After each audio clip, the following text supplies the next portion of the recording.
I'm never going to say anything bad about LeBron, I told you. I think he's the third best player I've ever seen play after Michael and Kobe. Every generation thinks their hero is the greatest of all time. For some, it's Michael Jordan, the ultimate killer. For others, it's LeBron James, the all-time scoring leader and the most complete player we've ever seen. Greatest player is Michael Jordan. He's the only man that had me terrified on the court. You know how every basketball conversation eventually turns into the same argument?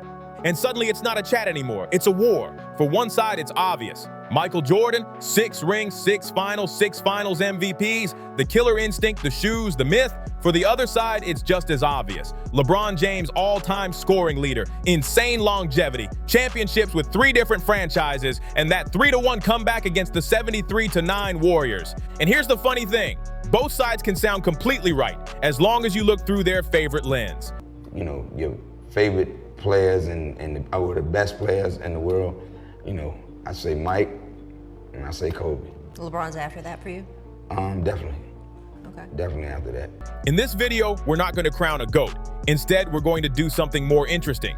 We'll look at Michael Jordan and LeBron James through different prisms: stats, efficiency, playoffs, defense, era, teammates, even culture, and see how the same facts can make either guy look like the answer. Before we dive into numbers, it's worth asking a basic question. When you say better, what do you actually mean? For some people, better means peak. Those few seasons where a player looks like a cheat code. For others, it's career value. Who did more over 15 to 20 years? Some people care about rings. Just show me the championships. Others say, rings are a team stat. Give me the advanced numbers. So your definition, peak, longevity, winning stats, defense, culture, already pushes you toward Jordan or LeBron before you even look at a single graph. Keep that in mind. We'll come back to it at the end. But I will say LeBron has the greatest career. I say that all the time. He has the greatest career. But Mike is the best Basketball player ever. Let's start with numbers everyone understands. Points, rebounds, assists. Over his regular season career, Michael Jordan averaged about 30.1 points, 6.2 rebounds, and 5.3 assists per game. That 30.1, that's the highest scoring average in NBA history. LeBron James, over a much longer career, averages about 27 points, 7.5 rebounds, and 7.4 assists per game across more than 1,500 games and over 20 seasons. Top 5. Michael Jordan, Kobe Bryant, LeBron James, Steph Curry, Shaquille O'Neal. If your brain hears GOAT and immediately thinks, who scores the most per night, Jordan looks like a natural choice. 30 plus for an entire career is absurd. But if better to you means who does the most of everything, scoring, rebounding, playmaking, then LeBron's 27 to 7.5 to 7.4 line is insane in its own way. We thought we had him. He looked as we went down. He switched it to the left hand. Tongue went left. LeBron is a bad boy too. He's a bad boy, but he's not Michael. 2 to 23 shots per game, hitting almost half of them. His career field goal percentage sits around 49 to 50%. From 3, he took only about 1 to 2 attempts a game, hitting roughly 33%. From the free throw line, he was money, about 83 to 84%. LeBron takes a bit fewer shots, about 19 to 20 attempts per game, but actually hits a slightly higher percentage overall, around 50 to 51% from the field. From 3, he's closer to 35% on nearly 5 attempts a game. Obviously, we've never seen someone have 39,000 points, 66,000 minutes on the goddamn floor. Yeah. We put time into this game. We know when I'm watching the 38-year-old have more energy than 21s, 22-year-olds, 29-year-olds. Free throws are where things get shaky, around 73 to 74% for his career. So how does each side spin this? Jordan's camp says, look, he shoots more, carries a bigger scoring load, but still hits almost 50% and is automatic at the line. That's a high volume, high efficiency scorer, especially from mid-range and the post. The free throws hurt, but overall, he's still more efficient from the field. If we really want to measure scoring efficiency, we should look at true shooting percentage. That stat combines 2s, 3s, and free throws into one number. Jordan's career true shooting is around 57%. LeBron's is around 59%. The difference isn't massive, but mathematically it means LeBron squeezes a bit more scoring value out of each possession. LeBron fans point to that and say, yeah, see, he's almost as big a scorer in raw numbers, but he's more efficient while doing more playmaking and rebounding. Jordan fans respond, context. He put up that 57% without living at the three-point line. In a league where mid-range was king and spacing was worse if he grew up in today's game, shooting 8 threes a night with modern training, are you sure his true shooting wouldn't spike too? As great as LeBron is, he's still behind Michael Jordan in 30-point games, and he's played 7 more seasons. That is astonishing. Even if you think LeBron's the GOAT, you wouldn't have known that. So again, same numbers, different lens. Now, a small detail that becomes pretty big in the playoffs, free throws. Jordan shot in the low 80s from the line over his career. Late in games, that's a cheat code. When he went to the stripe in the fourth quarter, Bulls fans could basically start walking to the parking lot. LeBron, on the other hand, sits in the low 70s. For a superstar handling the ball in crunch time, that's uncomfortable. When I was younger, I used to be like, nah, MJ's the GOAT. Nobody compares. Mike's the GOAT. I was like, as I get older, I'm like, so what? Why does it matter? I think LeBron is a GOAT in his era because he's the best. He's been the best player for God knows how long. MJ was the best player in his era. So it's 2 different eras, 2 different styles of basketball to say who is the GOAT. My GOAT, because I grew up watching MJ, is MJ. You've seen those moments where the arena holds its breath at the line. But there's a flip side. LeBron has attempted and made a huge number of free throws over his career. That tells you something important. He's constantly attacking the rim, and forcing contact defenses are stuck choosing between giving up layups or sending a 250-pound freight train to the line. So even here, you can argue either way. Jordan is the more reliable finisher at the stripe. LeBron is the relentless driver who lives there. Regular season stats are one thing. We all know the real tests start in the playoffs. In the postseason, Jordan goes from scary to ridiculous. He averages about 33.4 points, 6.4 rebounds, and 5.7 assists per game in the playoffs. The highest scoring average in playoff history, LeBron in the playoffs averages around 28.4 points, 9 rebounds, and 7.2 assists per game. So again, the pattern repeats. Jordan turns up the scoring volume even more. LeBron turns up the all-around game, more boards, more playmaking, still huge scoring. And once we start talking about specific series, both sides have some heavy artillery. And to me, I think Michael Jordan is the best in my era. The way that he played, everything that he brought to the table, not to take anything away from LeBron or Kobe. LeBron is great, but Michael was a killer from day one. For Jordan, you have the 1993 finals against the Suns, over 41 points per game in the series while still rebounding and playmaking at a high level, or 1998 Game 6 against the Jazz, 45 points, the steal on Karl Malone, and the last shot over Brian Russell to seal a second three-peat. For LeBron, there's the 2016 finals against the 73-9 Warriors, almost 30 to 11 to 9 per game, plus over 2 steals and 2 blocks. He becomes the first player ever to lead both teams in points, rebounds, assists, steals, and blocks over an entire finals series. And of course, the Cavs come back from 3-1 down, capped by the block on Iguodala. It's hard to look at those series and say either guy doesn't have mythical playoff moments. This is the part of the argument that usually turns into shouting. Jordan fans keep it short. You ain't ever faced him, you don't understand. If you ain't ever faced Mike, you can't make that comment. Yeah. 6 finals, 6 rings, 6 finals MVPs. Never lost on the biggest stage. That's insanely clean. Every time the Bulls reached the finals with Jordan, the story ended with a parade in Chicago. With LeBron, it's much messier. He's been to the finals a lot more. But he's also lost several times, and that's where people throw around numbers like 3-6 or 4-6 to shut down the conversation. LeBron's side looks at it differently. To lose finals, you have to get to the finals. He dragged different rosters under different coaches in different eras back to that stage over and over again, sometimes against all-time super teams like the Duncan Spurs or the Durant Warriors. So which sounds more impressive to you? Going 6-0 once you're there, or being there almost every year for a decade even if you don't win them all? Again, both have a logic. It depends whether you value perfection or sheer volume of deep runs. He was a phenomenon, and he had attitude to go with it. I mean, he was, when you play. If you open up the advanced stats pages, the debate ggets even more interesting. There's a metric called win shares, basically an estimate of how many team wins a player is responsible for. In the all-time rankings, Kareem Abdul-Jabbar sits at number 1. Right behind him is LeBron James. Michael Jordan is a bit lower down the list. That fits the story we've been telling. LeBron has played forever at an elite level and has had time to pile up a huge total of value. But there's another way to look at it. Win shares per 48 minutes. How much value you produce per minute on the floor. On that list, Prime Jordan is near the very top in NBA history. So again, if you care about total career impact, LeBron's win share mountain looks incredible. You always talk about the great. I tell people, quit whining about LeBron. Enjoy him while he's here. He's unbelievable. I mean, he's one of the greatest, if not the greatest ever. Then you go back, I played against Magic, Michael, Kareem. I mean, the list goes on and on. So it's hard to pick one guy. If you care about peak minute-to-minute dominance, Jordan's numbers look like something from a video game. It's the same discussion in a different outfit, marathon versus sprint.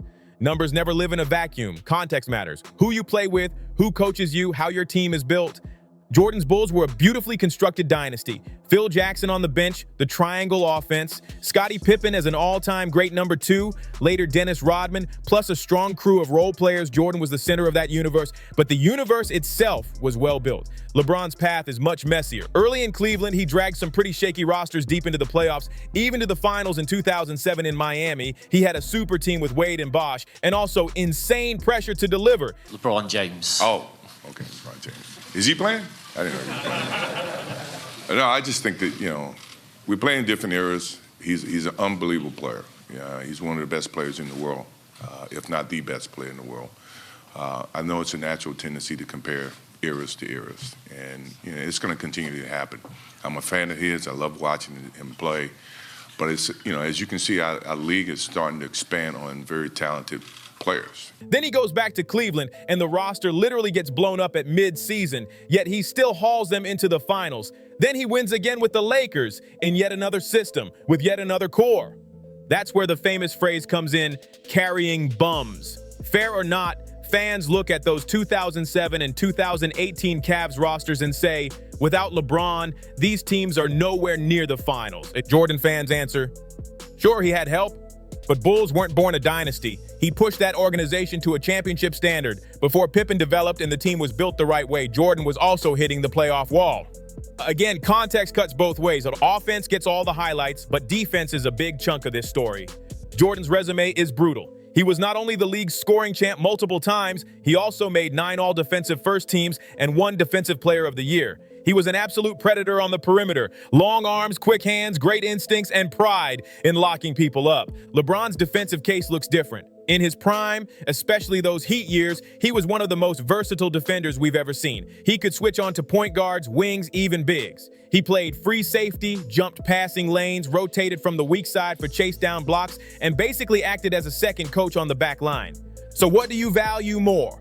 The guard who can shut down his assignment and still drop 35 on the other end? Or the 6'8", 260-pound Swiss Army knife who can guard every position and organize the entire defense? Jordan fans lean toward the first, LeBron fans lean toward the second. Another huge piece of context, era. I just think that if you look at Michael, the body of work he's done over the years, you look at LeBron, the body of work he's done over the years. If Michael played in this era, he'll average 50. He averaged 50 points. LeBron's a great talent, no doubt. He's probably one of the top 3 players ever played with Kobe, Magic, Kareem, but Michael's right there. Jordan played in an NBA that was in many ways more physical on the perimeter.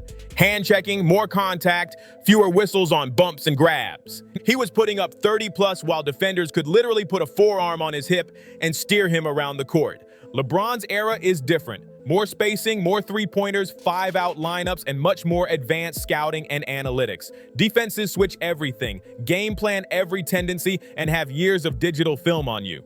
Jordan supporters say he did his damage in the meat grinder era. Put him in today's whistle-happy game with more space, and he might average 40. LeBron supporters say he's dominating in the era of the chess computer. Hyper-optimized offenses and defenses, super teams like the Warriors, and scouting departments that can tell you what you ate before Game 3. I did pretty much everything that MJ did when I was a kid. I shot fadeaways before I should have. I wore a leg sleeve on my leg and folded it down so you saw the red part. For no reason. I wore black and red shoes with white socks. I wore short shorts so you could see my undershorts underneath. But I did everything Mike did, man. I wanted to be Mike. And so for my name to come up in any discussion with Michael Jordan or Kareem and all these great guys that paved the way for myself and Tristan and Kev and Swish, it's just a wow factor. I don't really have nothing to say. The truth? We'll never see prime MJ against 2017 Warriors or prime LeBron against the 96 Bulls. That what-if space is where a lot of bias and imagination live. Now, one of the coolest parts of this discussion is listening to guys who actually played with them or against them. You've got former teammates and opponents of Jordan talking about his practice intensity, that if you're on my team, you're going to live up to my standard attitude, and how he could smell weakness and go for the throat. To them, the killer instinct isn't a meme, it's a lived experience. On the other side, guys who played with LeBron keep talking about his basketball IQ, about how he sees plays 2 steps ahead, how he finds shooters who didn't even realize they were open yet, how easy it is to look good next to him because he constantly puts you in the right spot. What's interesting is that even these legends speak through their own lens. Some value relentless competitiveness, others value pure playmaking genius and surprise. The ones who love killers lean MJ, the ones who worship IQ lean LeBron. If we zoom out even further, there's the question of cultural impact. Jordan is not just a player, he's a global symbol. Air Jordan shoes, the Jumpman logo, be like Mike, the way he helped explode the NBA worldwide in the 90s. He's woven into sneaker culture, fashion, and even people who don't watch basketball know who he is. LeBron's cultural role is different. He's the face of player empowerment, shorter contracts, stars choosing their destinations, super teams forming because players decide to unite off the court. He's vocal on social issues, builds schools, runs media companies, and uses his platform in a very modern, visible way. So again, your values matter. Do you gravitate toward the more silent, mythic icon, or the modern, outspoken superstar who wants to control his narrative and his impact? Let's do a tiny self-test. If your heart is saying, I care most about peak dominance, scoring, a perfect finals record, and that cold-blooded closer mentality, then it's completely natural that your GOAT is Michael Jordan, even before you see one advanced stat. If your heart is saying, I care most about longevity, all-around impact, someone who can be the offensive engine and still rebound and defend at an elite level for 20 years, then it's just as natural that your GOAT is LeBron James. Jackson, you got it? Okay, guys, everybody. I know that, but I know you. You're going to do it. You're going to do it, man. Good luck. Nothing wrong with either answer. You're not just picking a player, you're choosing a basketball philosophy. If we pile everything on the table, the basic box score, efficiency, true shooting, win shares, playoff runs, finals records, defense, era, teammates, culture, we end up with a pretty weird conclusion. The numbers and the stories let both sides look smart. From a career value, wins added, I've been elite forever perspective, it's very rational to say LeBron is the greatest basketball engine we've seen, especially as the all-time leading scorer and an advanced stats giant. From a peak dominance, scoring, undefeated in the finals, best player and best defender at the same time perspective, it's very rational to say Michael Jordan is as close as we've ever gotten into a perfect basketball killer. So instead of pretending there's one magical, objective answer, maybe the more honest question is not who is better, Jordan or LeBron, but what do you mean by better? Because once you choose your criteria, your GOAT kind of chooses itself. Jackson, you got it? Okay, guys, everybody. I know that, but I know you. You're going to do it. You're going to do it, man. Good luck. Now I want to turn this over to you. Tell me in the comments, who is your GOAT? Michael Jordan or LeBron James? And why? Not just the name, but the logic behind it. Is it about peak dominance, championship rings, per game stats, career totals, defense, leadership, cultural impact, or is it something much more human like, whose highlights do I keep rewatching at 2 a.m. when I can't sleep?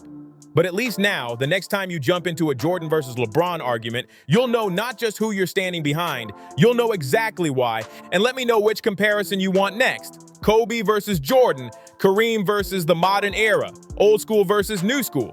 This debate will never really disappear. And thanks so much for watching and hanging out with me here on Ball Stories. If you enjoyed this breakdown, it'd really help the channel if you liked the video, share it with a friend, and subscribe to Ball Stories so you don't miss the next deep dive.